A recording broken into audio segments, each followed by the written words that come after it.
Hello friends, you're fully welcome to Aryabhat PW. Today we are going to discussing about political science, that is lecture number 2 for class 10th. Chapter's name is power sharing. So let's start our chapter.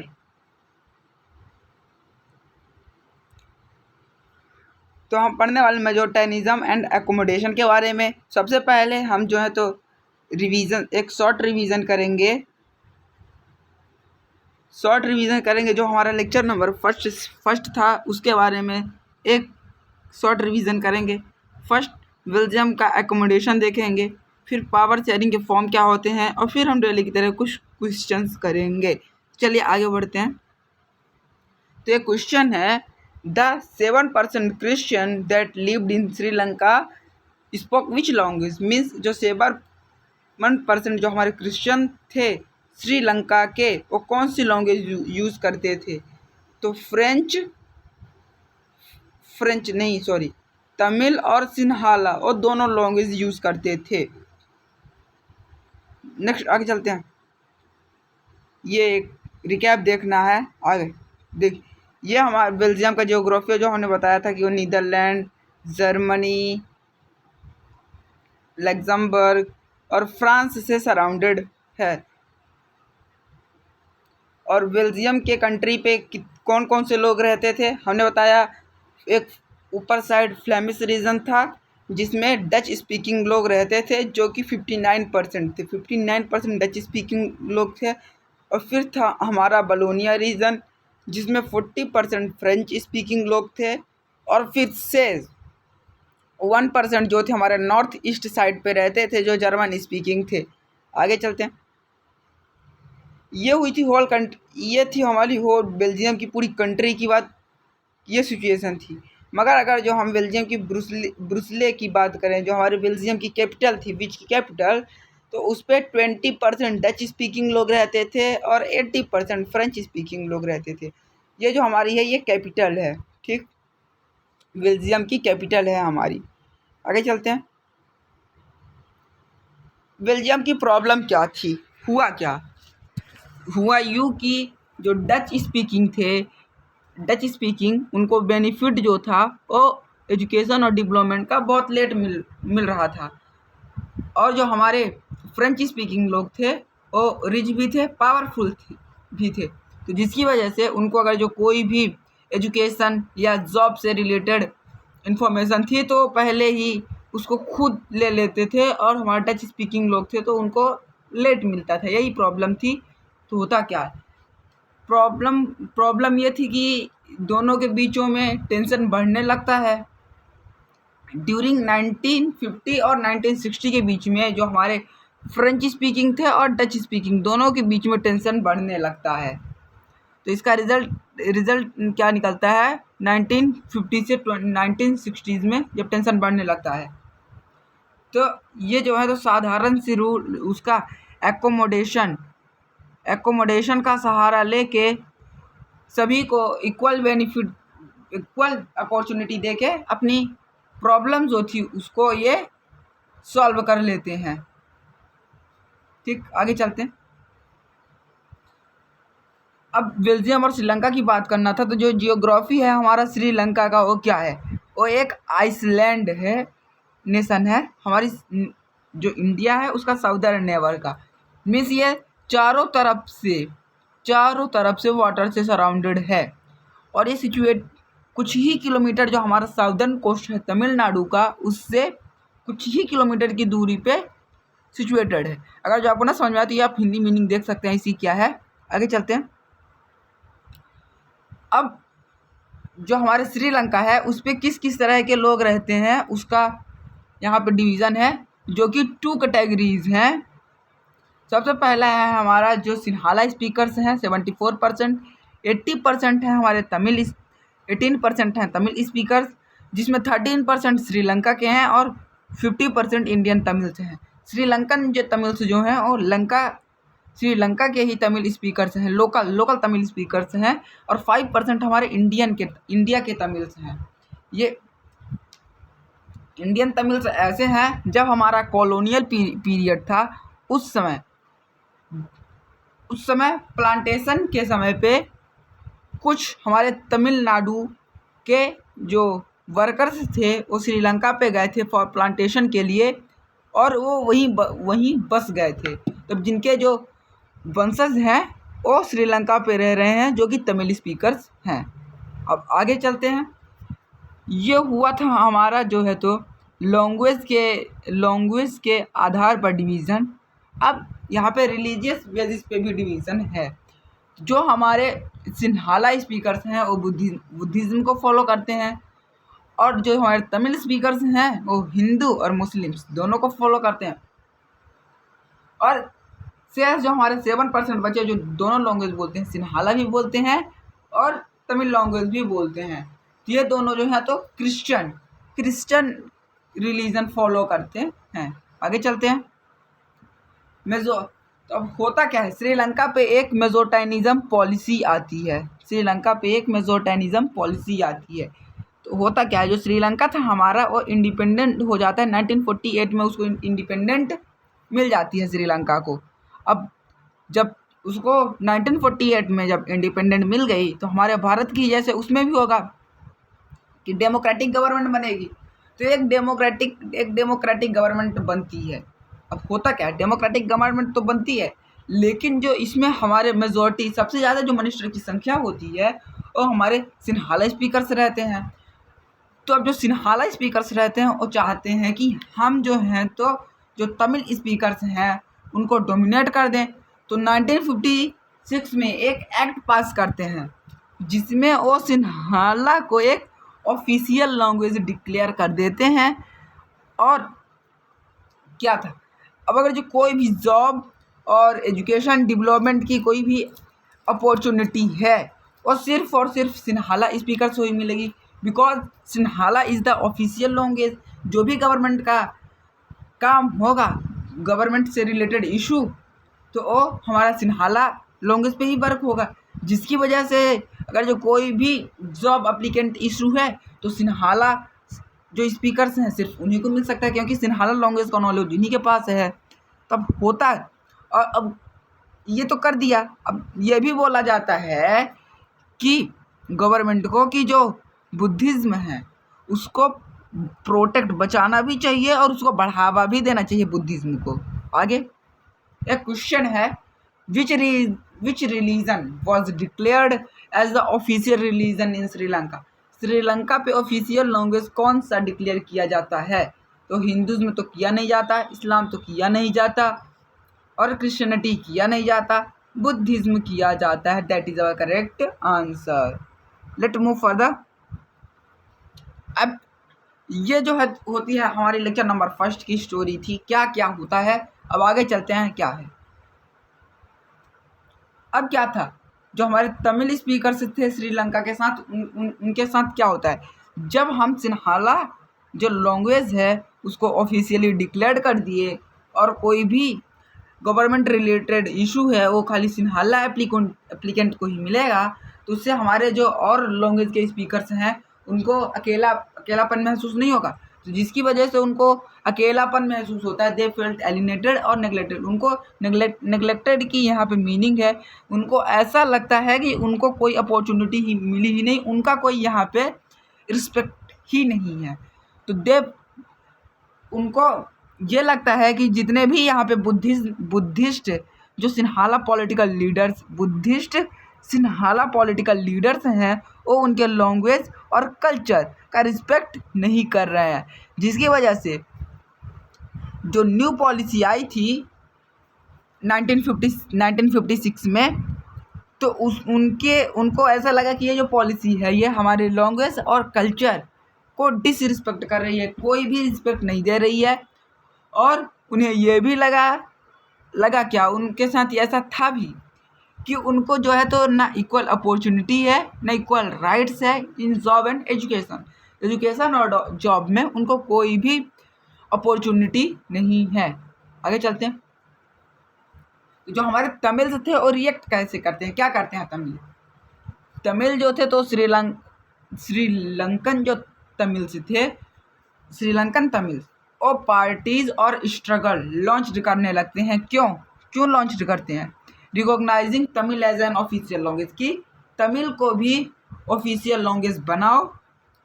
Equal opportunity चाहिए in education and job में, और मोर regional autonomy means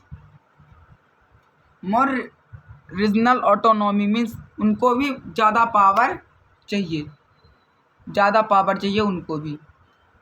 अब क्या हुआ 1980 में, क्या होता है, पॉलिटिकल ऑर्गेनाइजेशन शुरू हो जाते हैं जिसमें वो डिमांड करते हैं ये उनको डिमांड थी कि श्रीलंकन जो तमिल से थे वो अपना पार्टीज और स्ट्रगल लॉन्च करते हैं कि तमिल से जो है तो ऑफिशियल लैंग्वेज बन जाए, इक्वल अपॉर्चुनिटी चाहिए इन जॉब्स एंड एजुकेशन में, और मोर रीजनल ऑटोनॉमी चाहिए, यानी उनको ज़्यादा पावर भी चाहिए। लेकिन जो हमारे सिन्हाला लीडर्स थे उनको ऐसा मंजूर नहीं होता है।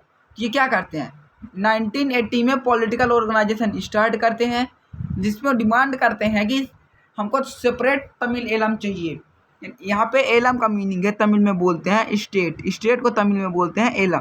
तो हमें तमिल एलम जो है तो वो सेपरेट चाहिए, अलग चाहिए नॉर्थ ईस्टर्न पार्ट में, जो हमारे क्योंकि जो हमारे तमिल पीपल्स थे, तमिल स्पीकिंग पीपल थे, वो कंट्री के नॉर्थ ईस्टर्न साइड पे रहते थे। तो वो बोलते हैं कि अगर जो हमें हमारी डिमांड पूरी नहीं कर सकते हो तो हमें खाली जो नॉर्थ ईस्टर्न साइड का हमारा अलग से एक स्टेट तो तमिल स्टेट ऑर्गेनाइज कर दो। मगर जो हमारे सिन्हाला पॉलिटिकल लीडर्स थे उनको ये भी मंजूर नहीं होता है, तो जिसकी वजह से हमारे श्रीलंका पे जो है तो सिविल वॉर स्टार्ट हो जाता है, जिसमें क्या थे, हज़ारों पीपल मारे जाते हैं दोनों साइड से कंट्री के, और जो उनकी जॉब भी अपनी गवा देते हैं। फाइनली सिविल वॉर जो था वो 2009 पे एंड हो जाता है और इसका कोई आउटकम नहीं निकलता है। यही होता है, सिविल वॉर स्टार्ट हो जाता है, हज़ारों पीपल दोनों तरफ से मारे जाते हैं, अपनी जॉब छोड़ देते हैं और सिविल वॉर फाइनली ख़त्म हो जाता है 2009 में। आगे चलते हैं। एक क्वेश्चन है, इसमें जो तमिल श्रीलंकन तमिल से थे वो इंडिपेंडेंट स्टेट चाहते थे, यानी तो इंडिपेंडेंट स्टेट को यहाँ पे क्या बोला गया है वही बताते हैं। तो एलम बोला गया है, क्या एलम बोला गया है। आगे चलते हैं। अब बेल्जियम में जो था साधारण सी बात हो, एकोमोडेशन का रूल अपनाते हैं। जो होता क्या है एकोमोडेशन में, बेल्जियम लीडर्स जो थे ये अंडरस्टूड करते हैं difference and respect them. Belgium में जो एकोमोडेशन की पॉलिसी थी उसमें लीडर्स यही चाहते थे कि वो दोनों जो हमारे रिलीजन है सभी का डिफरेंस और रिस्पेक्ट करना चाहिए और समझना भी चाहिए। तो होता क्या है, 1970 से 1993 में कॉन्स्टिट्यूशन को 4 टाइम्स अमेंड किया जाता है, 4 टाइम्स कॉन्स्टिट्यूशन को अमेंड किया जाता है। ठीक, तो इसमें क्या होता है, एक सेंटर में हमारा जो है तो नंबर ऑफ डच स्पीकिंग जो है तो number of French speaking ministers दोनों को इक्वल कर दिया जाता है। सेंटर में, कंट्री के सेंटर में डच स्पीकिंग को भी फ्रेंच स्पीकिंग मिनिस्टर्स को दोनों की नंबर को इक्वल कर दिया जाता है। और जो सेंट्रल गवर्नमेंट होती है उससे कुछ पावर लेके स्टेट गवर्नमेंट को भी दे दी जाती है। और जो हमारी स्टेट गवर्नमेंट थी वो उसको आंसरेबल नहीं थी सेंट्रल गवर्नमेंट को, यानी अपनी स्टेट पे का जो कुछ भी कर रही है तो वो हमारे सेंट्रल गवर्नमेंट को उसका आंसर देने के लिए अवेलेबल नहीं है।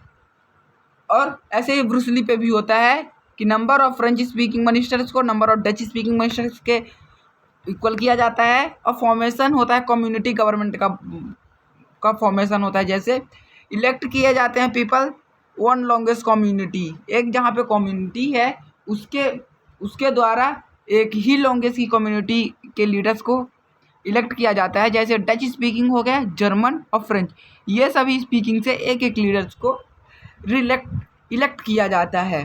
क्यों इलेक्ट किया जाता है, क्योंकि उनको रूल्स रिगार्डिंग चेक करने के लिए और देखने ताकने और बनाने के लिए कि उनका कल्चर, एजुकेशन, लैंग्वेज इशू क्या सब सही है, उसको चेक और सही करने के लिए ये सब किया गया था। चलिए लेट्स मूव फर्दर। एक क्वेश्चन है, कॉन्स्टिट्यूशन जो बेल्जियम का कॉन्स्टिट्यूशन अमेंड किया था, क्या वो प्रिस्क्राइब करता है कि number of Dutch and French speaking minister are be equal. तो number of Dutch and French speaking minister should be equal in central government. Next, ये एक इम्पोर्टेंट क्वेश्चन है, बोर्ड पॉइंट ऑफ व्यू से पढ़ लीजिएगा। आगे चलते हैं। अब क्या था डिफरेंसेस, क्या था जो बेल्जियम और श्रीलंका पे हमारी डिफरेंट सिचुएशंस थी, उनसे कैसे डील करते हैं। बेल्जियम लीडर जो थे वो सभी रिलीजन के डिफरेंस को समझते थे, इसीलिए वो सभी को बराबर मेंटेन करके चले। लेकिन श्रीलंका जो थे वो ये सोचे कि जो मेजोरिटी है वो माइनॉरिटी को डोमिनेट कर सकती है, जिसका रिजल्ट क्या निकलता है, ये डिस्टर्ब कर देती है कंट्री की यूनिटी को, ये डिस्टर्ब कर देती है। तो क्वेश्चन है, जब ये जो हम एक बाइट से पढ़े हैं उससे रिलेटेड क्वेश्चन है, जो आप उसको पढ़ के इसका आंसर दे सकते हैं, अभी इसकी कोई नीड नहीं है। आगे चलते हैं। ये एक इम्पोर्टेंट क्वेश्चन है। आगे, अब पावर शेयरिंग क्यों की जानी चाहिए पावर शेयरिंग। तो पावर शेयरिंग क्यों की जानी चाहिए, इसके साधारण से दो रीज़न है, एक प्रूडेंशियल रीज़न है और एक मोरल रीज़न है। तो प्रूडेंशियल रीज़न क्या कहता है, ये कहता है कि जो हमारे सभी सोशल ग्रुप हैं उनके बीच की पॉसिबिलिटी जो है कि उनको क्या करना है क्या नहीं करना है, और कॉन्फ्लिक्ट उनकी जो टेंशन है उसको ख़त्म कर देता है। और जो पावर शेयरिंग है तो और क्या करता है, ये कंट्री में पीस और स्टेबिलिटी, पॉलिटिकल ऑर्डर की स्टेबिलिटी और पीस मेंटेन किया रहता है। मोरल रीज़न क्या है, मोरल रीज़न ये है कि पावर शेयरिंग जो है तो वो डेमोक्रेसी की एक स्पिरिट, एक जान है। आगे चलते हैं। तो पावर, एक क्वेश्चन है, power can be shared which of the following reason. Power क्यों शेयर की जाती है, तो हमने साधारण से बताया कि प्रूडेंशियल रीज़न और मोरल रीज़न के लिए शेयर की जाती है, यानी दोनों है, ए और सी दोनों है। आगे, और पावर शेयरिंग के कितने फॉर्म होते हैं, तो कुछ एक फॉर्म पावर शेयरिंग को लेकर कुछ रॉन्ग आइडियाज़ हैं। जैसे पीपल ये सोचते हैं कि पावर शेयरिंग से पावर डिवाइड हो जाती है, और जब पावर डिवाइड हुई तो हमारी जो कंट्री है वो बिकम वीक हो जाती है हमारी कंट्री। आगे चलते हैं। तो पावर शेयर करने का हॉरिजॉन्टल फॉर्म क्या है, तो horizontal form organ of government के हिसाब से, ऑर्गन ऑफ गवर्नमेंट के हिसाब से पावर शेयरिंग की जाती है लेजिस्लेचर, एग्जीक्यूटिव और जुडिशरी पे हमारा जो पावर शेयर है वो किया जाता है। यहाँ पे समझ लेते हैं लेजिस्लेचर क्या होता है। लेजिस्लेचर वो होता है जो लॉ को बनाता है, एग्जीक्यूटिव वो होता है जो लॉ को इम्प्लीमेंट करता है यानी लागू करता है, और फाइनली जो हमारा जुडिशरी होता है, तो जो लॉ लागू किया गया है अगर जो उससे इम्पोर्टेंट कोई भी पीपल्स को इशू है या कोई भी दिक्कत है, किसी तरह की प्रॉब्लम है, उसको हमारा जुडिशरी सॉल्व करता है। ये जो ऑर्गन ऑफ गवर्नमेंट है, ये ऑर्गन ऑफ गवर्नमेंट को हम system of check and balances भी कहते हैं, system of checks and balances भी कहते हैं। आगे चलते हैं। Power shared among organ of government is called, power जो शेयर की जाती है अमॉन्ग ऑर्गन पे उसे क्या कहते हैं, अभी हमने बताया कि system of checks and balances भी कहा जाता है। आगे हमने हॉरिजॉन्टल बात की कि पावर को कैसे शेयर किया जाता है। अब बात करेंगे वर्टिकली, जो हमारी पावर है उसको कैसे शेयर किया जाता है। तो जो हमारा पूरा कंट्री है उस पर सेंट्रल गवर्नमेंट बंद होती है, और सेंट्रल गवर्नमेंट के बाद जो हमारी रीजनल गवर्नमेंट बनती हैं। तो पावर जो शेयर किया जाता है between level of the government की लेवल के बेस पे हमारा जो पावर है उसको शेयर किया जाता है। आगे चलते हैं। इंडिया पे कैसा वर्टिकल डिवीज़न है, इंडिया पे हमने बात किया कंट्री का वर्टिकल डिवीज़न, तो हमारे इंडिया पे कैसा डिवीज़न है। तो जो हमारा इंडिया है उस पर एक सेंट्रल गवर्नमेंट है, सेंट्रल गवर्नमेंट के बाद एक स्टेट गवर्नमेंट है, स्टेट गवर्नमेंट के बाद लोकल गवर्नमेंट बनाई जाती है, लोकल गवर्नमेंट सिटीज़ में और विलेजेस में बनाई जाती है। तो सिटीज़ में म्यूनिसिपल कॉरपोरेशन बनाए जाते हैं और विलेज में पंचायत बनाई जाती हैं।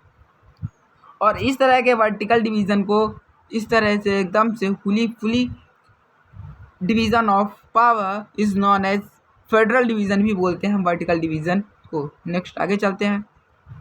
सोशल ग्रुप जो हैं हमारे, उनमें पावर शेयर कैसे की गई है, तो लिंग्विस्टिक एंड रिलीजियंस ग्रुप के बेसिस पे की गई है।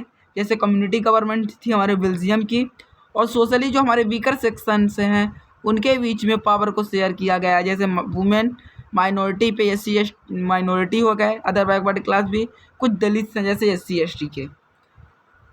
अब political parties, pressure group and movement के में पावर को कैसे शेयर किया जाता है, तो पावर शेयर किया जाता है पॉलिटिकल पार्टीज़ के आधार पे, और पावर जो है तो प्रेशर ग्रुप में भी शेयर की जाती है। आगे चलते हैं। ये बता रहा हूँ दोस्तों, ये इम्पोर्टेंट है, इससे क्वेश्चन पूछा जाता है, तो आपको इससे पढ़ के एक आंसर देना है। इसको पढ़ना है, इसको पढ़ने के बाद एक यहाँ पे आंसर देना है। क्या खलील राइट है जो वो कर रहा है, वो खलील करने पे क्या राइट है, उसका आंसर देना है। आगे चलते हैं। हमारा नोट्स है यहाँ पे टोटल पूरा, एक ये पूरा इंपॉर्टेंट नोट्स है, आप इसको डाउनलोड कर सकते हैं। ये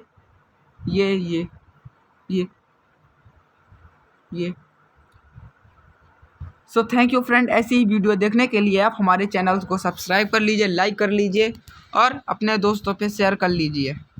थैंक यू, बाय।